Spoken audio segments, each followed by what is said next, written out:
Hey heroes and vigilantes நான் தான் அவங்க டீமோனாக் லெகசி ஆஃப் மான்ஸ்டர்ஸோட சீசன் 2 எபிசோட் 3 பிரேக் டவுன் அந்த வீடியோ நான் பார்க்க போகிறோம். கொஞ்சம் லேட் பட் இருந்தாலும் நம்ம பிரேக் டவுனை கரெக்டாக பண்ணிடலாம். வெளில ஆரம்பிக்கலாமா?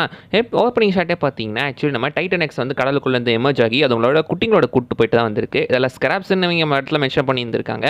ஆக்சுவலி டைட்டன் எக்ஸ் பார்த்தீங்கன்னா ஆரம்பத்தில் ப்ளூவாக தான் இருக்கும், அதுக்கப்புறம் தான் ரெட்டாக மாறும். எப்போனா லீ வந்துட்டு அந்த குட்டியை எட்டி வச்சதுக்கப்புறம் என் குட்டியை வாட உதைக்கிற அப்படின்னு சொல்லி அது திரும்ப பார்த்தீங்கன்னா நம்ம லீ அடிக்கமே ரெண்டு பேரும் அடிக்கமே காட்டியிருப்பாங்க.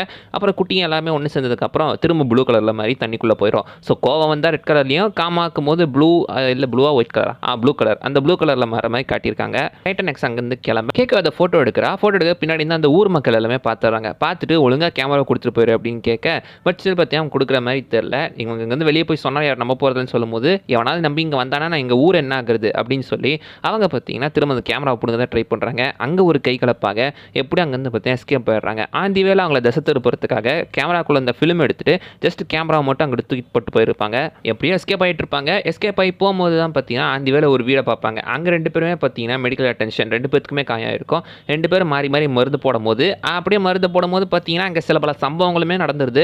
ஆனால் சத்தியமாக அதை நான் எக்ஸ்பெக்ட் பண்ணலைங்க. என்னடா இதெல்லாம் பண்ணி வச்சுட்டீங்க அப்படின்ற மாதிரி தான் இருந்துட்டு இருந்துச்சு. இது என்ன காஜிலா சீரிஸா இல்லை வேற ஏதாவதாடா அப்படின்ற மாதிரி தான் கேட்க தோணுது. ஏன்னா யோசிச்சு பாருங்க, ஆக்சுவலி இதெல்லாம் தேவையா? மான்ஸ்டர் சீரிஸ்க்கு இதெல்லாம் தேவையா? இவங்க ஏதோ இந்த ட்ராமாவை தான் கொண்டு வர ட்ரை பண்ணியிருக்காங்க. ஆனால் அது ரொம்ப தப்பாக தான் போயிட்டு இருக்கு. என்ன மேட்டர்ன்னு தெரியல. இந்த கேட்டுமே அப்படி தான் இருந்துட்டு இருக்கா. கேட்டுமே பார்த்தீங்கன்னா இதே மாதிரி தான் பண்ணிட்டு இருப்பா. அடுத்து ஹிரோஷியுமே பார்த்தீங்கன்னா அப்படி தான் பண்ணிகிட்டு இருப்பான், 2 ஒய்ஃபை கட்டிட்டு. இப்போ கேட்கவுமே அதே மாதிரி தான் பண்ணிக்கிட்டு இருக்கா. இது என்ன சொல்ல வராங்கன்னு எனக்கு புரியல. என்னதான் ஃபஸ்ட்டு லீயை லவ் பண்ணாலும் இப்போ பில்ரண்டா தான் லவ் பண்ணுற அப்படி இருக்கும்போது இது தேவையா? அட் அ டைமில் 2 பேரை லவ் பண்ணுற மாதிரி காட்டியிருக்காங்க. தேவையில்லாத ஒரு வேலை. இதெல்லாம் காட்டாமே இருந்திருக்கலாம், இப்படி சம்பவத்தை வைக்காமே இருந்திருக்கலாம். இதெல்லாம் ஏன் இப்படி பண்ணிகிட்டு இருக்காங்கன்னு தெரில. டைட்டன்ஸ் மான்ஸ்டர்ஸை பார்க்க வந்தால் கண்ட கதையெல்லாம் காட்டிகிட்டு இருக்காங்க. சரி விடுங்க, அதை பற்றி இதுக்கு பேசிக்கிட்டு நம்ம இதை பற்றி மட்டும் பேசுவோம். அண்ட் அங்கே அண்ட் எப்படியும் அங்கேருந்துமே போயிடுறாங்க. ஒரு வழியாக அடுத்த நாள் பில்ரண்டாவுமே வந்து 2 பேர்த்த கூட்டிகிட்டு போயிடுறாரு. அண்ட் இப்போ ப்ரெசென்ட்டில் காட்டுறாங்க. ப்ரெசென்ட்டில் பார்த்தீங்கன்னா கேட் அந்த இடத்த விட்டு கிளம்புறாம தான் காட்டியிருப்பாங்க. என்னால் தான் அதெல்லாம் நடந்துச்சு, நான் தான் அந்த டைட்டன் ரிலீஸ் பண்ணி விட்டேன், இதுக்கப்புறம் நான் இங்கே இருக்க நான் கிளம்புறேன் அப்படின்னு சொல்லி பார்த்தீங்கன்னா ஆக்சுவலி கேட் அங்கேருந்து கிளம்புற மாதிரி தான் காட்டியிருப்பாங்க. மற்றவங்க எல்லாருமே கூட அவங்க வேலையை பார்க்க போயிடுவாங்க. கரண்ட்டாக இப்போ மொனார்க்கு பார்த்தீங்கன்னா ஆக்சுவலி வந்து இந்த டைட்டன் எக்ஸை தான் மானிட்டர் பண்ணுற வேலையில் சுற்றிட்டு இருக்காங்க. இதை மானிட்டர் பண்ணி எப்படியாவது இந்த மக்களை அடிக்காமல் தடுக்கணும் அப்படின்னு தான் ட்ரை பண்ணிட்டு இருக்காங்க. ஆக்சுவலி டைட்டன் எக்ஸ் இது வரைக்கும் யாரையும் அட்டாக்லாம் பண்ணல, அட்டாக் பண்ணாத மாதிரி தான் காட்டியிருந்திருக்காங்க. ஜஸ்ட் அதோட குட்டிங்களை மட்டும் ஒவ்வொரு இடத்துக்கு போய் கலெக்ட் பண்ணிக்கிட்டு இருக்கு. அண்ட் இப்போ பார்த்தீங்கன்னா ஆக்சுவலி ஹிரோஷியன் டீமும் சேர்ந்து அந்த இடத்த விட்டு எப்படியே ஹிரோஷியன் டீமும் சேர்ந்து இதை வச்சு எப்போ நம்ம தடுக்கிறது அப்படின்னு யோசிச்சுட்டு இருக்கும்போது எங்கிட்ட ஒரு டைட்டன் ஃபோன் இருக்குது, அதை வச்சு தடுக்கலாம் அப்படின்னு ஹிரோஷி சொல்லிட்டு இருக்காரு. அது காமா கலர் தான், சுசுகி அவர் உருவாக்குற அந்த மாடல். ஸோ அதை வச்சு எப்படியாவது தடுத்துடலாம் அப்படின்னு சொல்லி ஆல்ரெடி இருந்த ஒன்று அழிஞ்சு போச்சுன்னு சொல்லும்போது எங்கிட்ட இன்னொன்று இருக்குது அப்படின்னு மென்ஷன் பண்ணியிருப்பாரு. ஸோ இன்னொன்று பில்ட் பண்ணி வச்சிருந்திருக்காப்ல. இதை வச்சு அந்த டைட்டன் எக்ஸை எப்படியா தசை மாற்றி டிஸ்ட்ராக்ட் பண்ணி விட்டுறலாம் அப்படின்னு அவங்க பேசிட்டே இருக்கும்போது கரெக்டாக மொனார்க்குள்ள ஏபெக்ஸ் வந்துடுறானுங்க. இவனுங்க வந்து எல்லாத்தையும் டேக் கண்ட்ரோல் பண்ணிடுறாங்க. டிம்முக்கு என்ன பண்ணுறதுனே தெரியல. ஏன்னா இந்த மாதிரி வேலையெல்லாம் அவர் பண்ணதே கிடையாது. டிம்முக்கு என்ன பண்ணே தெரியாமல் அவங்க டேரக்டர்கிட்ட கால் பண்ண அதெல்லாம் அவங்க கிட்ட ஒப்படைச்சு விட்டுரு அப்படின்னு பார்த்தீங்கன்னா விட்டுறாப்புல. லீ எல்லாம் அந்த ஆட்டத்துக்கு சேர்த்துக்காத, அந்த ஆள் இதுக்கு தேவையில்லை அப்படின்ற மாதிரி தான் பார்த்தீங்கன்னா அந்த டேரக்டர் சொல்லிட்டு இருக்காரு. ஏன்னா இவங்களை பொறுத்த வரைக்கும் லீ ஒரு கிரிமினல், ஸோ அந்த ஆள் வேணாம் அப்படின்ற மாதிரி தான் அவங்க பேசிகிட்டு இருக்காங்க. இதை பார்த்த டீம் எப்படியோ பார்த்தீங்கன்னா அந்த மற்ற டீம் அவங்க மெம்பர்ஸ் எல்லாத்தையுமே எப்படியும் அங்கேருந்து எஸ்கேப் பண்ணி விட்டுறாரு. லீவும் கேட்கவும் அவங்க பிடிக்கலான்னு ட்ரை பண்ண எப்படியும் அங்கேருந்து எஸ்கேப் பண்ணி விட்டுறாங்க. எஸ்கேப் ஆகி இப்போ அவங்க டோக்கியோக்கு போயிட்டு இருக்காங்க. டோக்கியோவில் இருக்கிற ஒரு ஒர்க் ஸ்டேஷனில் தான் அவரோட அந்த காமா ஃபோன் இருந்துட்டு இருக்கு அப்படின்னு சொல்லி அதை எடுக்கிறதுக்காக இப்போ போயிட்டு இருக்காங்க.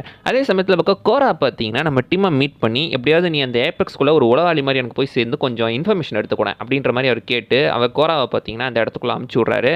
கோராவும் எப்படியோ பார்த்தீங்கன்னா பிரெண்டா கிட்டே பேசி அவளுமே உள்ளே போய் ஜாயின் பண்ணிடுறான். அண்ட் கோரா வேலைக்குள்ளே போய் பார்த்தீங்கன்னா அந்த சிஸ்டம் ஃபைல்ஸ் எல்லாத்தையுமே ஆக்சஸ் பண்ணிக்கிட்டு இருக்கா, ஈவன் இல்லீகல் ஃபைல்ஸை கூட. அந்த சமயத்தில் பார்த்தீங்கன்னா இவங்க எல்லாத்தையும் ஆல்ரெடி இவங்க மானிட்டர் பண்ணிட்டே தாங்க இருந்திருக்காங்க. பின்னாடி பார்த்தீங்கன்னா டோக்கியோவில் இருக்கிற அந்த கேமராஸ் எல்லாத்தையுமே யூஸ் பண்ணி இவங்க எங்கெல்லாம் போகிறாங்கன்றதை எல்லாத்தையும் மானிட்டர் பண்ணி தான் இருக்காங்க. ஸோ ஹிரோஷி, நம்ம லீ, கேக்கோ, ஹிரோஷி, கென்டாரோன்னு எல்லாத்தையும் பார்த்தீங்கன்னா அவங்க ஃபாலோ பண்ணிட்டு தான் இருந்திருக்காங்க அந்த கேமராஸ் வச்சு. ஸோ அவங்க டோக்கியோவில் போகிறது இவங்க மூஞ்சி பளிச்சுன்னு தெரிஞ்சுக்கிட்டு இருக்கு. இதில் வேற அடுத்து மார்வேஷம் மாதிரி கேப்லாம் போட்டு வருவாங்க. இதை கொஞ்சம் முன்னாடியே போட்டுறது இருக்கலாம்ல. பட் பார்த்தீங்கன்னா எப்படி அவங்க ஆல்ரெடி மாட்டிக்கிட்டாங்க, இவங்க ஸ்டில் எல்லாத்தையுமே ஃபாலோ பண்ணிட்டு மானிட்டர் பண்ணிட்டே தான் இருந்திருக்காங்க.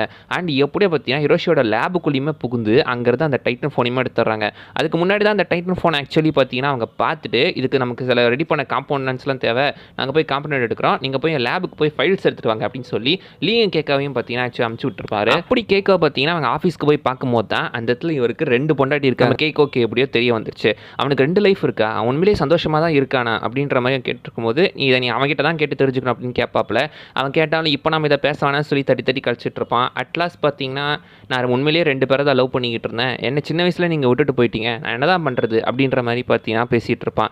ஸோ இவங்க எல்லாருமே பார்த்தீங்கன்னா இந்த மாதிரி விஷயங்களை வந்துட்டு எனக்கு இந்த மாதிரி சுச்சுவேஷன் இருந்ததுனால நியாயப்படுத்துகிற மாதிரி தான் தெரியுது. ஸோ இவங்க பார்த்தீங்கன்னா தான் மேலே பழி போட்டுக்காமல் சுச்சுவேஷன்ஸ் மேலே பழி சொல்லிக்கிட்டு இருக்காங்க. ஸோ அவங்க யாருமே தப்பு பண்ணதை தப்புனே ஒத்துக்கல, சுச்சுவேஷன்ஸ் மேலே தான் எல்லாருமே பழி போட்டுக்கிட்டு இருக்கிற மாதிரி தெரியுது. அண்ட் எப்படியோ பார்த்தீங்கன்னா எபெக்ஸ் சொல்லுவேன் டைட்டன் ஃபோன் எடுத்துகிட்டு போக இப்போ நமக்கு என்ன தாண்டா பண்ணுறது அப்படின்னு அவங்க ஒரு பக்கம் அந்த பக்கம் முடிச்சுட்டு இருக்காங்க. இந்த சைடு பார்த்தா ஆக்சுவலி நம்ம கோரா பார்த்தீங்கன்னா அந்த லேப் ஃபைல் அந்த கேமரா ஃபைல்ஸை பார்த்தது மட்டும் இல்லாமல் உள்ளுக்குள்ளே இருந்தால் மற்ற சில ஃபைல்ஸையுமே பார்த்துக்கிட்டு இருந்திருப்பா.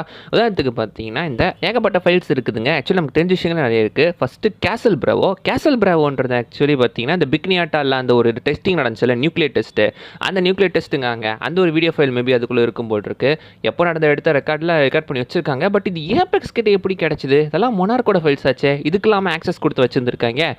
என்னவோ நிறைய கொஞ்சம் கிராண்டடாக கொடுத்துட்ட மாதிரி தான் எனக்கு தெரியுது. அடுத்து skull island south Pacific, so skull island track பண்ணுற அந்த ஒரு ஃபைல்ஸு. அண்ட் அடுத்து ஜேம்ஸ் கான்ட்ராக்ட், நம்ம லோக்கே நடிச்சவங்க அந்த ஜேம்ஸ் கான்ட்ராக்ட். ஸோ அவருமே இன்னும் இதில் இருந்துட்டு தான் இருக்கார் போட்டிருக்கு. இல்லை அப்போ நடந்த விஷயங்களை இன்னுமே ஸ்டில் லாக் எடுத்து வச்சிருக்காங்க போல். அடுத்து ரெட்மோன் என்னன்னு கொஞ்சம் டவுட்டாக தான் இருந்துட்டு இருக்கு. ஆக்சுவலி நான் தேடி பார்க்கும்போது இது வந்துட்டு பார்த்தீங்கன்னா நம்ம ரஷ்யாவில் ஒரு டைம் ஸ்பையாக போயிருந்திருப்பாராம். ஸோ அது சம்மந்தப்பட்ட ஒரு ஃபைலு. அண்ட் அது ஒரு ஸ்பின் ஆஃப் சீரிஸாகவும் வரப்போகுதுன்ற மாதிரி கேள்விப்பட்டேன். லீயை பேஸ் பண்ண ஒரு ஸ்பின் ஆஃப் சீரிஸை நம்ம மேபி ஃபியூச்சரில் பார்க்கலாம். அடுத்து டைட்டனஸ் மொசூரா வேற ஒன்றும் கிடையாது, நம்ம மாத்திராவை தான் இப்படி இங்கே சொல்லிட்டு இருக்காங்க. ஆனால் இந்த டைமில் ஆக்சுவலி 2017 இந்த டைமில் மாத்திரா பார்த்தீங்கன்னா டெக்னிக்கலாக முட்டையாக தான் இருந்திருக்கும். கிங் ஆஃப் மாஸ்டர்ஸ் 2019 டைமில் தான் அது ஆக்சுவலி அது முட்டையிலேருந்து வெளியே வந்திருக்கும். ஸோ இந்த டைமில் அப்படியே அது பார்த்தீங்கன்னா வெறும் ஒரு எக்காக தான் இருந்துட்டு இருக்கும். ஒரு எக்கையே மானிட்டர் பண்ணிட்டு இருக்காங்களோ. அடுத்து ஏ ப்ரூக்ஸ் ப்ராப்ளி ஆரன் ப்ரூக்ஸாக தான் இருக்கணும். ஆரன் ப்ரூக்ஸ் பார்த்தீங்கன்னா ஆக்சுவலி காமிக்கில் வந்து ஒரு கேரக்டர் ஸ்கல் ஐலாண்டை பேஸ் பண்ணி ஒரு காமிக் ஒன்று வந்துட்டு இருக்கோம், நம்ம பர்த் ஆஃப் காங் அப்படின்னு சொல்லி காங்கோட பிறந்த வர கதையெல்லாம். அதை ஆரன் ப்ரூக் அப்படின்ற ஒரு கேரக்டர் காமிக்கில் போய் பார்த்தீங்கன்னா தேடி பார்த்துட்டு இருக்கோம். ஸோ அந்த கதை அதோட சம்மந்தப்பட்ட ஃபைல். அடுத்து அவுட் போஸ்ட் 32 அண்டார்டிகாவில் பார்த்தீங்கன்னா கிங்கெடாரா தான் இருந்திருக்கும். ஸோ கிங்கெடாரா அந்த இடத்துல தான் சுற்றிக்கிட்டு இருக்கு. ஆக்சுவலி கிங்கெடாரோட ஒரு ஃபைலை அதை மானிட்டர் பண்ணுற ஒரு ஃபைலாக தான் இருந்துட்டு இருக்கணும். அடுத்து இப்போ நம்ம கேட் என்ன பண்ணுறான்ற மாதிரி காட்டுறாங்க. கேட் பார்த்தீங்கன்னா ஆக்சுவலி இதுக்குள்ளே வெளியே வந்து தனக்கு ஒன்று லைஃப் தேடி புது லெவன்ட்ரெஸ்லாம் பார்த்துட்டு இருக்கா. ஆனால் அங்கே தான் ஆக்சுவலி ஒரு ப்ராப்ளம் ஆகிட்டு இருக்கு. இப்போ இந்த சான் ஃப்ரான்சிஸ்கோவுக்கு நம்ம டைட்டன் எக்ஸ் வர மாதிரி தெரியுது. ஸோ டைட்டன் நல்லது கொடுத்து எல்லாத்தையும் வெளியேற்றிடுறாங்க. அவள் பார்த்தீங்கன்னா அங்கேருந்து எகைன் அந்த பழைய ஞாபகம்லாம் வந்து அந்த பிடிஎஸ்டியில் நம்ம காஜில் அந்த பிரிட்ஜை உடச்சிச்சுல, ஸோ அந்த இடத்துக்கு வந்துடுறா. ஸோ ஆல்ரெடி நான் பசங்களை இழந்துட்டேன், இப்போ நான் அந்த டைட்டன் எக்ஸ் ரிலீஸ் பண்ணி விட்டேன், இதுக்கெல்லாம் நான் தான் காரணம் அப்படின்ற ஒரு கில்ட்டில் அந்த இடத்துல வந்து உட்காந்து பார்த்தீங்கன்னா அலறிக்கிட்டு இருக்கா. அடுத்து அப்படியே பார்த்தீங்கன்னா ஃப்ளாஷ்பேக்கில் நம்ம லீயன் கேக்கோ தான் நமக்குள்ளே நிறைய விஷயங்கள் நடந்துச்சு, பட் இது பில்லுக்கு தெரிய வேணாம், தெரிஞ்சா உடஞ்சிருவான், இதை நமக்குள்ளே போட்டு போச்சிடலாம் அப்படின்னு சொல்லி லீக் அவங்க லெட்டர் எழுதியிருக்காங்க. அடுத்து இன்னொரு கொஞ்சம் வருஷம் கழிச்சு 1962 சமயத்தில் காட்டுறாங்க. நம்ம பில்ட்ராண்டா ஹிரோஷி கிட்ட பேசிட்டே இருக்கும்போது அந்த இடத்துல பார்த்தீங்கன்னா நம்ம கேக்கோ லீக் ஆகுதுனா அந்த ஒரு லெட்டரை கவனிச்சிடுறாரு. இதுக்கு என்ன ஆச்சு, அடுத்து இவங்க என்ன ரியாக்ஷன் பண்ணாங்க அப்படின்றத அடுத்த எபிசோடில் நம்ம பார்க்கலாம். அது வரைக்கும் பை பை.